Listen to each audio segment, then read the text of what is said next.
Երևանի կենտրոնում նախկին Լենինի հրապարակում կանգնած է քարե մի մեծ թաս։ Նրա եզրերին նուրբ փքվածքներով ու պղնձաձույլ ստինքներով, ասես հեթանոսական աստվածուհու լեցուն կրծքերից ժայթքում են զուլալ ջրի արծաթափայլ շիթերը։ Հատկապես ամառվա տապին այստեղ խոնարհվում են մարդկային բազմաթիվ գլուխներ։ Նրանք շատրվաններին հպված շուրթերով ամբողջացնում են այդքան անսպասելիորեն ու այդքան արագ ստեղծված մայրության նվիրական պատկերը։ Կինոդրամատուրգ Արմեն Զուրաբով։ Կես կատակ, կես լուրջ մեր հաղորդաշարն այսօր անդրադառնում է Հանրապետության հրապարակի անկյունում կանգնեցված ճարտարապետ Սպարտակ Կնդեղցյանի 7 աղբյուր ցայտաղբյուրին։ Եվ այսպես, կես կատակ մեր հայրենակիցները պատասխանում են հետևյալ հարցերին. ինչ ցայտաղբյուր է, ինչ նյութից է պատրաստված, ով է հեղինակը, ինչ են խորհրդանշում ջրի 7 շիթերը։ Բուլբուլակները թե, հա, բուլբուլակները 7 հատ եթե չեմ սխալվում։ 7 հատ։ 7 աղբյուր։ Կնդեղցյան Սպարտակի նախագծված ցայտաղբյուրը։ Լավ, քանի որ դուք որի 70-ամյակը վերջերս տոնեցին, շատ բանով մեծ շուկով։ ծանոթ եք մայստրոյի հետ։ Այո, մենք միասին ենք համարյա աշխատում մեր կողքի սենյակում էր Երևան նախագծում։ Ոչ։ Ես 7 աղբյուրին ծանոթ չեք։ Հա, ծանոթ ենք, ինչ ոնց կարող ենք ծանոթ լինենք։ Այսինքն չեք եղել, այդտեղից ջուր չեք խմել։ Խմել եմ։ Չգիտեմ։ Ես ցայտաղբյուրի մոտով։ Հա, ցայտաղբյուր, բայց չգիտեմ ինչ կա հիմա դրած։ Դեն ցայտաղբյուրն է։ Ցայտաղբյուրն է 7։ Ոնց է կոչվում։ Ինչ եք ասում։ 7 հրաշալիքեր։ Շանտրվանն էր։ Ասենք շատրվանն էր, լավ։ Ինչ է կոչվում, ինչպես է կոչվում այս շատրվանը։ Չեմ կարող ասել։ Ավելի ստույգ ցայտաղբյուրը։ Ցայկա չեմ կարող ասել։ Քանի ցայտաղբյուր կա։ 7-ը։ Որ անկնում աճ, ձախ, Ձեր ձախ, այսինքն ձեր թիկունքում։ իմ թիկունքում ցայտաղբյուր։ Ահա, ցայտաղբյուր։ Ինչ ցայտաղբյուր է, քանի աղբյուր ունի, ինչ է խորհրդանշում։ Խորհրդանշում է 7 թիվ, ինչքան հիշում եմ, եւ բազալտից պատրաստված մոտ շուրջ 30 տարի առաջ Սպարտակ Կնդեղցյան հեղինակը Ինչ քարից է պատրաստված։ Իշ քարից, գիտեք, ես քարի մասնագետ չեմ, բայց երևի բազալտից։ Գրանիտից։ Ես չգիտեմ։ Ես Երևանից չեմ։ Ինչ է խորհրդանշում 7 թիվը։ 7 թիվը խորհրդանշում է մեր Աստծո տված 7 առաքյալները։ Մենք գիտենք, որ 7 աղբյուր, 7 լիացող ջուր, 7 հրեշտակներ, որ մենք այդ հրեշտակներում հրապուրվում ենք եւ ապրում ենք մեր Աստծո շնորհիվ եւ գործում ենք, որ այս 2000 թիվը ավելի լինի մեր նոր տարի, նոր ծնունդը։ Մի որևէ բան ունի, որ նշանակում է, ինչ իմանամ, ինչ է նշանակում, այդքանը որ իմանայի ես որի չէի։ Չէ, ինչի խորհրդանշում չգիտեմ ճիշտ ասած։ Շաբաթվա 7 օր ունենք, 7 մարդը մանմա 7 ենք անում։ Դժվար կլինի ինձ համար ասեմ, բայց գիտեմ, որ այնքան չտեսնված ցայտաղբյուր էր, մի 25-30 սանտիմանոց եւ ժողովուրդն էլ այնքան շատ էր, որ գալիս էին հերթ էին կանգնում այդ 7 հատը խմելու համար, էլի չէր հերիքում։ Այդքան շատ մարդիկ էին օգտվում այս ցայտաղբյուրից։ 7 թիվը երևի դա բիբլիական թիվն է, ընդհանրապես եկած, եւ կրոնի առումով համարվում էր Աստծո լավ թիվ։ Հիմա ես չգիտեմ ճիշտ ասած ինքը այս 7 աղբյուրը ինչ նեգատիվ ուներ անելով, բայց երևի հենց դա։ Սուրբ թիվ։ Չգիտեք ով է հեղինակը։ Չէ։ Երևան։ Ինձ մի հարցրեք, ես եմ ձեզ հարցնում։ Չէ, ուրեմն դժվար կարողանամ ասել, բայց գիտեմ Երևան պետք է լինի անունը։ Չէի կարող ասել, որտեվ ես քաղաք շատ քիչ է որ ապրում եմ։ Սպարտակ Մելիքսեթյան։ Շատ բազմակողմանի զարգացած, շատ ինտելեկտուալ եւ շատ ոնց ասեմ, մեծ տաղանդի տեր ազնվորություն էր, ճարտարապետ էր։ Երբ որ ջուր ենք խմում, հագեն ունենք, արդեն մոռանում ենք ամեն ինչ։ Ինչ եք անում այստեղ։ Ինգերոջս էի սպասում, հանդիպեցի Հաճախ եք հանդիպում։ ոնց։ Այստեղ ցայտաղբյուրի մոտ։ Վերջին ժամանակներս ոչ։ Ընդհանրապես չէ որ սովորություն կար ասում են հրապարակ 7 աղբյուրի մոտ։ Այո։ Երիտասարդ ժամանակ շատ եք աղջիկներին այստեղ հրավիրել ժամադրության։ Ճիշտ ասած, այդպեսի հուշեր չէ, բայց ցայտ աղբուրը շատ է լավ եմ հիշում։ Չէ, երևի ես միայն բացմանն եմ այստեղ ներկա եղել, Իսկ որևէ հետաքրքիր ինչ որ իրադարձություն չեղավ։ երևի չէ։ Այդ օրը չէ, ամենայն դեպս մեծ շուկով բացվեց, շատ ինքը իր քարը որպես մի քար արդեն մեծ հարուստ բան եւ մեր հրապարակին արժանի Ժամադրություն արդեն մեծացել եմ, նստեմ ու հիշեմ։ Կարող եմ պատմել մի շատ զավեշտական դեպք։ Բավական չէ որ բոլոր հարցերին պատասխանեցիք նույնիսկ չտված հարցերին դեռ, հիմա էլ զավեշտական խնդրեմ։ Ընտրեմ։ Բայց ինչ հաղորդաշար է, ինչ ռուբրիկայով է։ Իմ դեմքը տեսնելուց հետո բարշի ինչ հաղորդաշար։ Շատ, բայց ինչ ռուբրիկայով։ Կես կատակ, կես լուրջ։ Լրիվ կատակ կլինի, առանց լրջության, լուրջը վերջում կլինի։ Խնդրեմ։ Եղբայրս 30 տարի առաջ ընդունվեց կոնսերվատորիա եւ ամեն երեկո գալիս էր տուն, քեֆը այնպես մի քիչ լավ, բայց քանի որ տատիկս շատ խիստ եւ հետեւողական կին էր, միջև թորնիկին չէր ընդունում, համբյուրում անկողին պարկաստում չէր քնում։ Եղբայրս եկավ, ասեց մամա, ասեց ու աչքի կլորացրեց։ Տատիկս թե ի՞նչ է պատահ տղաս։ Հեչ, համբյուրելուց զգաց ալկոհոլ։ 1, 2, 3 անգամ ամսվա մեջ, ասեց տղաս, այդ ինչ է պատահել, ասեց տատի ջան, հրապարակում մի հատ ցայտ աղբյուր են սարքել, ժամը 12-ը հենց որ զանգը տալիս է, ջուրը պակսում է, արաղ է խփում։ Տատիկ շատ մտահոգվեց,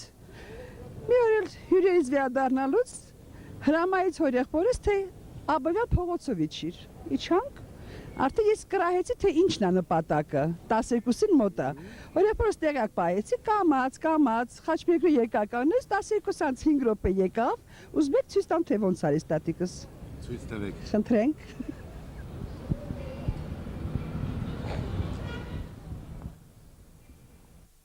Փողոց անցավ, մոտեցավ, մեկը խմեց, աչքերը շատ զայրացած, երկրորդը, երրորդը արդեն չմոտեցավ, միայն ձեռքը տվեց եւ հոտ քաշեց, գնացինք տուն։ Եկանք տուն, վերադարձանք, եղբայրս եկավ, ես իհարկե բնական է, որ ասեցի Վարդան, վառվել ենք։ Տատիկի աչքին չերևաս, ասեց, ինչ ա եղել, ասեց սենց։ Ասեց եկավ, մոտեցանք, համբուրեց տատիկին, եք ասեց մատ հո արա, եղբայրս հո, մի հատ էլ արա, ասեց հո, այդ չես խմել, ասեց չէ, այդտեղ ասեց, ես գնացի հրապարակը տեսա, ոչ մի արաղ է չի խփում, այդ ինչ ա եղել, ասեց բաբա այսօր ինչ օր ա, ասեց երկուշաբթի, վխադնոյ, եւ իմ խեշտատիկը սենց է կրահեց, հասկացավ, որ երկուշաբթի հանգստյան օրը արաղ չկա, այդքան պատմություն, Շնորհակալություն, հաճելի էր։ Եվ ավելին, որ ավելի լուրջ է, երբ որ Սպարտակի մոտ, մեր մայստրոյի մոտ իմ համակուրսեցիները աշխատում արվեստանոցում, պատմեցի Նատաշային, ասեց, վայ, պիտի պատմեմ մայստրոյին, պիտի պետք է պատմեմ, եւ այդ պատմելուց հետո բացատրեցի, ասի, Սպարտակ ջան, ասի, մի հատ ասի կոնստրուկցիաներ, որ հրապարակի զանգի հետ կապված են, մեկ-մեկ երեխաներ ուսանողներ ուրախանային, եւ ասի, դա իմ ամենամեծ գնահատականը ջահելների կողմից։ Պարզվում է, որ դուք նույնիսկ ճարտարապետին էլ եք ճանաչել։ Այո։ Եվ եղել եմ հարևան իրեն։ Հետո դարձա հարևան եւ շատ մեծ, գիտեք ինչ, շատ վաստակաշատ, ինտելիգենտ։ Նման մարդիկ շատ քիչ են եւ մենք պետք է հիշենք իրենց։ Սիրելի հայրենակիցներ, ջրի, ակունքի, աղբյուրի մասին խոսելիս ակամայից հիշում եմ մեր շատ սիրելի ֆիլմերից մեկը, Ինչու է աղմկում գետը։ Այնտեղ հերոսներից մեկը ասում է. ջուրը խմիր, բայց աղբյուրը մի պղտորիր։ Պետք է հետևել երևի այս կարգախոսին, իսկ սա արդեն ձև չէ, իսկ այժմ ցավով։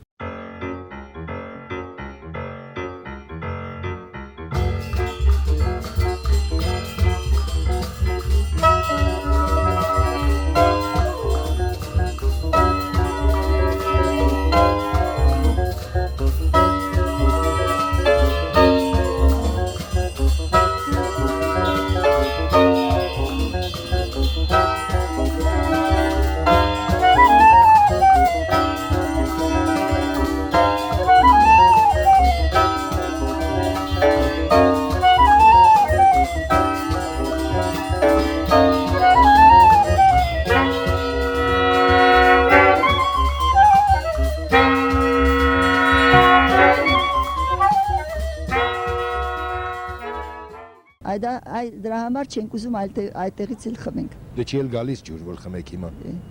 Ամռանը գալիս է։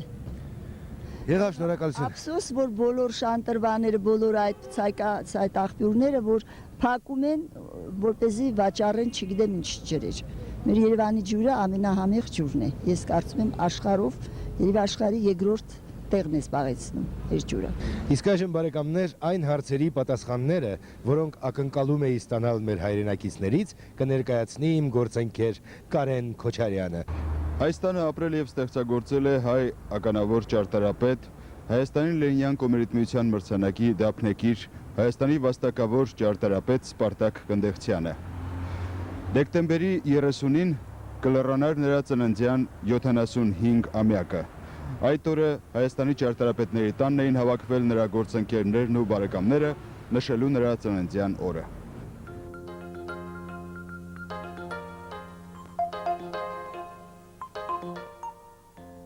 Մեր քաղաքամայր Երևանը օրեցօր փոխում է իր տեսքը։ Երբ տասնամյակներ առաջ ակադեմիկոս Ալեքսանդր Թամանյանը սկսեց Հայաստանի 12-րդ մայրաքաղաքի հատակագծի աշխատանքները, նա ուզում էր տեսնել 1-2 հարկանի տներով քաղաքի փոխարեն վարդագույն մի սիմֆոնիա, եւ նա հասավ իր նպատակին։ Կատարեց իր պարտքը Աստծո եւ բնության առջև։ Մարդը այս կյանքում ունի երկու հիմնական պարտք՝ Աստծո եւ բնության առջև։ Նա պետք է շարունակի կյանքը, մարմին տա աշխարհ եկող նոր ոգուն։ Բացի այդ, նա պետք է իրականություն դարձնի այն լիցքը, որը տալիս է Աստված։ Քանզի աշխարհի արարումը շարունակվում է այսօր եւ կշարունակվի հավերժ։ Սա է կյանքի իմաստը։ Ոչ մի բարդ բան չկա։ Արարի Աստծո հետ, կատարի այն, ինչ քեզ հանձնարարված է, եւ ավելի կմոտենաս նրան։ Այսպես էր պատկերացնում մարդու, Աստծո եւ բնության համատեղ ուժը Սպարտակ Կնդեղցյանը։ Ժամանակի եւ համակարգի ծնունդ, բայց զարմանալիորեն այդ ժամանակի ու համակարգի դեմ գնացող մի մարդ։ Սկզբունքային անձնավորություն, մարդ, արվեստագետ, վարպետ, անվանի ճարտարապետ, մաեստրո։ Այսպես էին նրան դիմում ընկերները, իսկ դրանց թիվը շատ է։ Ամենահիշարժան եւ սիրված օրը նրանց կյանքում յուրաքանչյուր տարվա դեկտեմբերի 30-ն էր, երբ հավաքվում էին Սպարտակ Կնդեղցյանի տանը ու մինչև լուսաբաց նշում էին նրա ծննդյան օրը։ Դրանք սեղանի շուրջ զուտ բաժակաճառեր չէին, այլ բանավեճեր, նոր գաղափարների ու մտքերի հրաշալի առիթ եւ իհարկե հաճելի հիշողություններ։ Նույն մթնոլորտը տիրում էր նաեւ ճարտարապետների տանը վերջերս դեկտեմբերի 30-ին, երբ նշվեց Սպարտակ Կնդեղցյանի ծննդյան 75-ամյակը։ Եվ չնայած նա արդեն 4 տարի է ինչ հեռացել է կյանքից, նա մնացել է իր ընկերների հիշողության մեջ այնպիսին, ինչպիսին եղել է միշտ։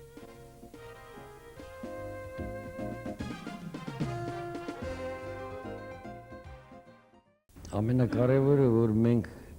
մի կյանքով էինք ապրում, ընդհանրապես, թե գիշեր, թե ցերեկ, աշխատանքի ժամանակ, թե աշխատանքից դուրս, որտեղ Սպարտակից կտրվելը մեղք գործելու պես բան էր, որտեղ անընդհատ գիտեիր, որ բոլորս ժամանակավոր ենք այս կյանքում եւ քանի այդ հնարավորությունը կա, քանի միասին ենք ապրում,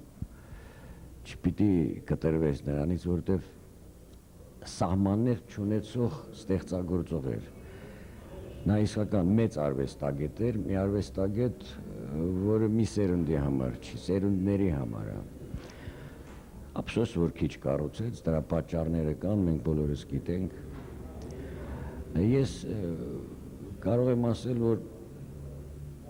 մեր աշխատանքը շատ բարի մթնոլորտում էր միշտ անցնում եւ երբեմն շատ լուրջ բաները կատակի էինք վերածում, որտեվ երջանիկ էինք, որ միասին ենք։ Ես օրինակ կարող եմ հիշեմ մի մի օբյեկտի էսկիզներ էր անում եւ մի 2 ամիս նրա ամբողջ աշխատասեղանը լցված էր էսկիզներով, քանի որ ինքը անուշադիր էր այդ թղթերի իրերի նկատմամբ, ես միանգամից թույլ եմ տվել, նու տարիներ հետո խոստովանել եմ, ինքը ինձ ներեց, թույլ եմ տվել մի փորձ կատարել այդ հզորության ստեղծագործողի վերաբերյալ։ Աշխատանքային օրը ավարտվելուց հետո ես այդ բոլոր էսկիզները ամբողջը հավաքեցի եւ տարա տուն։ Գիշերը նստել եմ, ուսումնասիրել եմ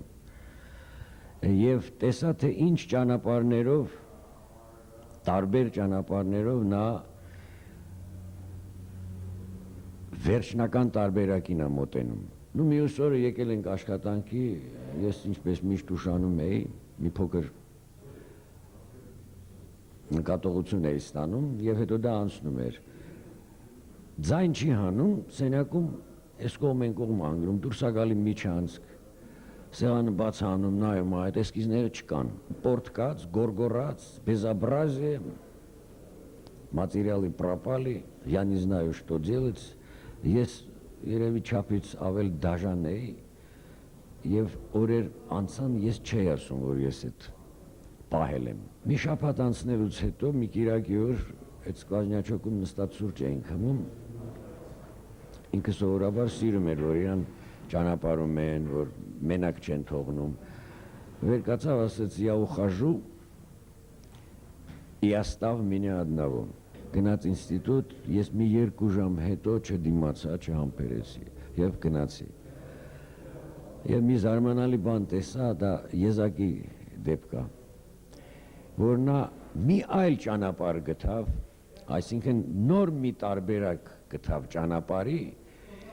որով եկավ այն նույն լուծմանը, նույն վերջնական արդյունքին,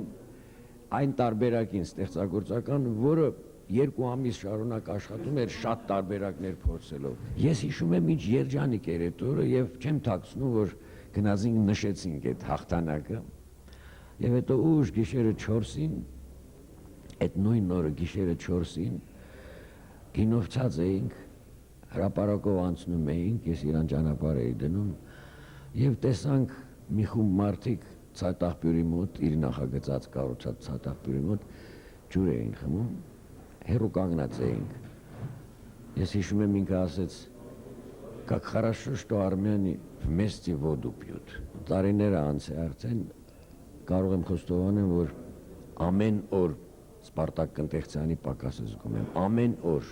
երբ նա կենթանի էր, ամեն օր չէինք տեսնվում, մանավանդ վերջերս, բայց երբ որ չկա, ամեն օր նրա պակասը զգում եմ, որտեղ ամեն օր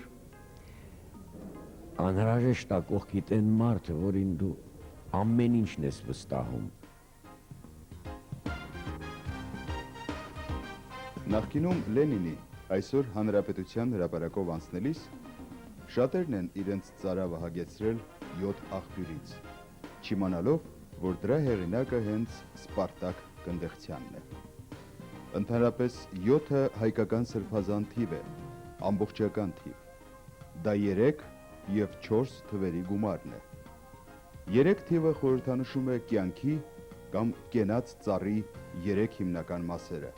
արմատը, բունը եւ ճյուղերը, իսկ 4-ը աշխարհի 4 կողմերը։ Ինչ վերաբերվում է աղբյուրներին, ապա դրանք խորհրդանշում են կյանքը, քանի որ ջուրը արգասաբերության եւ բերքարատության նշան է։ Այսուհետ անցնելով Հանրապետության հրապարակով 7 աղբյուրի մոտով, հիշեք այս ամենը եւ մի մոռացեք այն մարդու մասին, ում շնորհիվ այդ պահին հագեցրեցիք ձեր ծարավը։ Գրիգոր Հասրատյանին ավագ եւ միջին սերունդներին ներկայացնելու կարիք չկա։ Իսկ երիտասարդներին ասենք, որ նա եղել է Երևան քաղաքի լավագույն քաղաքապետերից մեկը եւ Սպարտակ Կնդեղցյանի լավ բարեկամը։ Ամենից ամոռացը դա Սպարտակ Կնդեղցյանի ստեղծագործության այն օբյեկտն էր, որ համարյա թե հնարավոր չէր լուծումներ գտնել ամառային կինո Մոսկվայի շենքներ։ Սպարտակ Կնդղցյանը իր ոչվածության ուժով այնպիսի լուծումներ գտավ, որ դա մնաց մեր շերտագրության պատմության մեջ քաղաքի յուրահատուկ օբյեկտներից մեկը։ Եվ հազար ափսոս, որ նա նկատմամբ հոգատար վերաբերմունք չեղավ, քանդեցին, չէր կարելի դա։ Սպարտակ Կնդղցյանը մեծ ապրումներ ուներ այդ բոլորի համար։ Զարմանալի մարդ էր էլի Սպարտակ Կնդղցյանը։ Այդքան բազմակողմանի, այդքան լծվածություն, այդ մարդը ինչպես էր ձեռք բերել։ Ապշելու բան էր։ Անհնար էր սպառել նրա իմացության չափը, սահմանը ավարտել։ Դա այդպիսի բան չէր կարող ունել։ Շատ զարմանալի անհատականություն էր նա, շատ ազնիվ, մաքուր, հայրենասեր, բոլոր պայմաններում մարդկային նկարագիր անշեղ պահող։ Այդ էր Սպարտակ Կնդղցյանը, մեծ էր Սպարտակը։ Տեղին է հիշատակել, որ հենց Գրիգոր Հասրացյանը օգնեց, որպեսզի Սպարտակ Կնդղցյանի և Թելման Գևորգյանի Մոսկվա կինոթատրոնի ամառային դահլիճի նախագիծը իրականություն դառնա և ծնվի ևս մի գեղեցիկ հանգստի վայր երևանցիների և հյուրերի համար։ Քանի սերունդ է նստել այս դահլիճում, քանի սիրահար զույգեր են համբուրվել այս նստարաններին և քանի ֆիլմ ենք դիտել մենք այստեղ,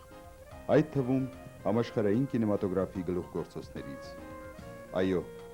այս բացօթյա կինոդահլիճը շատերի մոտ հաճելի հուշեր է արթնացնում։ Ցավոք, ժամանակը անողոք է։ Նորին գերազանցություն պատմության կամքով մեր կյանքից հեռացան կինոթատրոնները, որոնք մեր քաղաքի լավագույն հանգստավայրերն էին։ Հանգամանքների բերումով այսօր Մոսկվա կինոթատրոնի ամառային դահլիճը կիսաքանդ վիճակում է։ Բայց ուրախալի է, որ կինոթատրոնի տնօրինությունը որոշել է վերականգնել այն։ Չմոռանանք նշել, որ այս դահլիճի հեղինակները արժանացել են Հայաստանի Լենինյան կոմունիստ միության Ալեքսանդր Թամանյանի անվան մրցանակի։ Բարձր եմ գնահատում Սպարտակի ստեղծագործական հնարավորությունները, այստեղ խոսվեց այսօր նրա մասին շատ, բայց պիտի ասեմ, որ մի տեսակ էությունը դժվար է լինում այս պահերին ներկայացնել, էությունն էլ ես այսպես եմ տեսնում Սպարտակի, որ խորը, լուրջ ճարտարապետ։ Հաճախ մարդու արտաքին կեցվածքը իրեն, այսպես ասած, կյանքի կենցաղի մեջ լինելու արտահայտությունը այլ է, իսկ ինքը ներքուստ այլ է։ Եվ այսպես Սպարտակի դեպքում արտաքնապես առաջի տպավորությամբ մի տեսակ այնպես մի քիչ ուրիշ տպավորություն էր, բայց արվեստում Սպարտակը խորն էր, ծանրակշիռ եւ ինձ համար շատ հարազատ հետեւյալ տեսանկյունը, որ ճարտարապետությունը որպես մեծ հզոր արվեստ դարերի պատմություն ունեցող եւ մենք, որ այսօր եկել ենք այդ ասպարեզը, մենք պիտի մեզ տեսնենք այդ ընդհանուրի մեջ, ճիշտ կարողանալ գնահատել մեր տեղը եւ այսօրվա անելիքները, այսինքն մի տեսակ ոչ թե այսօրվա էպիզոդով, այսպես ասած, գնալ, այլ անցյալից մինչև այսօրվանից չգիտեմ ուր եւ այդ գծի վրա կարողանալ տեսնել քեզ եւ ստեղծագործել։ Սպարտակին ես այդպես էի տեսնում, շատ լավ կամ միայն լավը կարող եմ ասել նրա մասին, որպես մասնագետ եւ որպես մարդ, որպես ընկեր։ Կարելի ասել, որ Սպարտակ Կնդղցյանի վերջին խոշոր իրականացված նախագիծը Երևանի մետրոպոլիտենի, նախկինում Սարալանջի, այսօր Մարշալ Բաղրամյան կայարանն է, որը նա իրականացրեց Ալբերտ Զուրաբյանի հետ։ Անհրաժեշտ էր գտնել կառույցի ինչպես նպատակային, այնպես էլ քաղաքաշինական, ճարտարապետական առավել ճշմարիտ լուծումը, հնարավորին չափ պահպանելով Պուշկինի անվան զբոսայգու կանաչ գոտին։ Եվ դա նրանց հաջողվեց։ Շատերը կարծում էին, որ այդ նախագիծը չի նայվի Բաղրամյան պողոտայի շենքերի կողքին, բայց երբ այն իրականացվեց, այդ մարդիկ կտրուկ փոխեցին իրենց կարծիքը։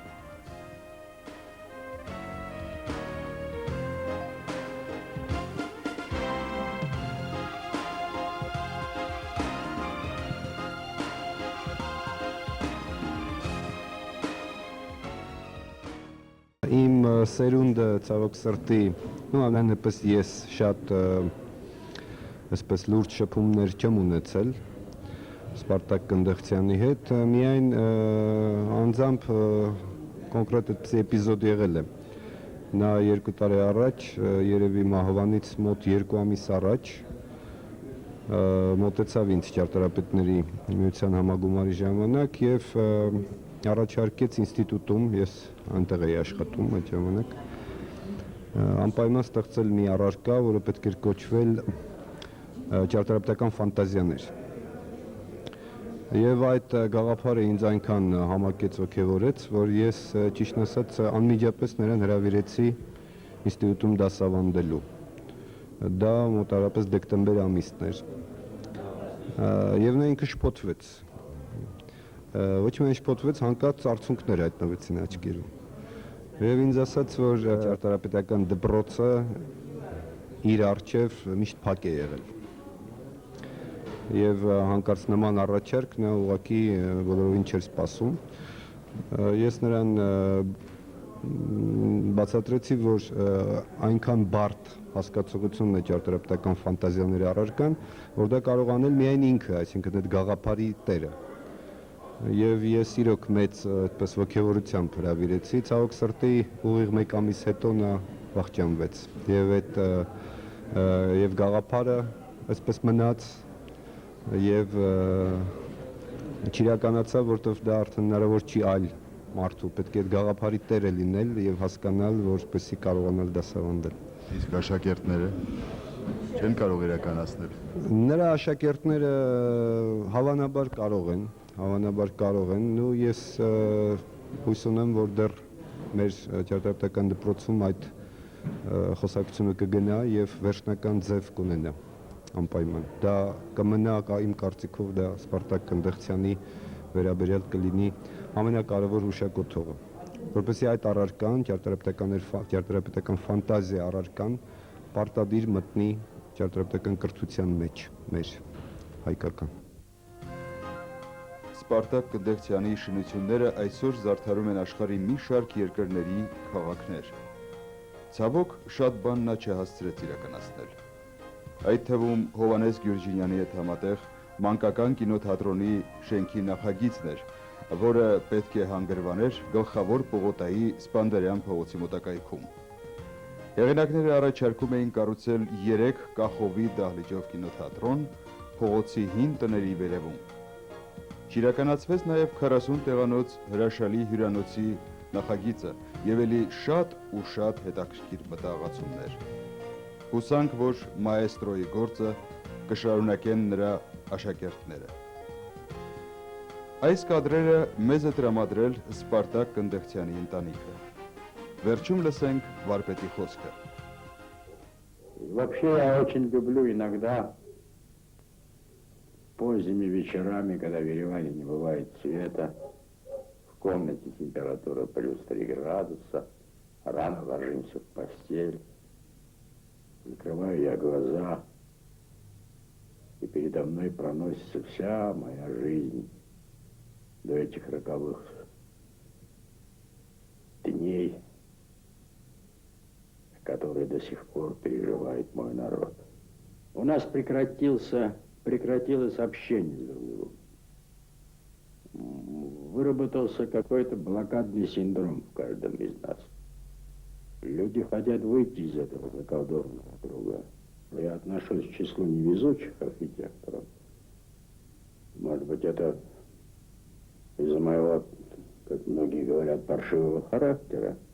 Но, тем не менее, я такой. Мы, армяне, вообще любим строить. И что-то построим. Но мне уже много лет. Времени осталось мало. хотелось бы. Но время все сглаживает. Придет и это время.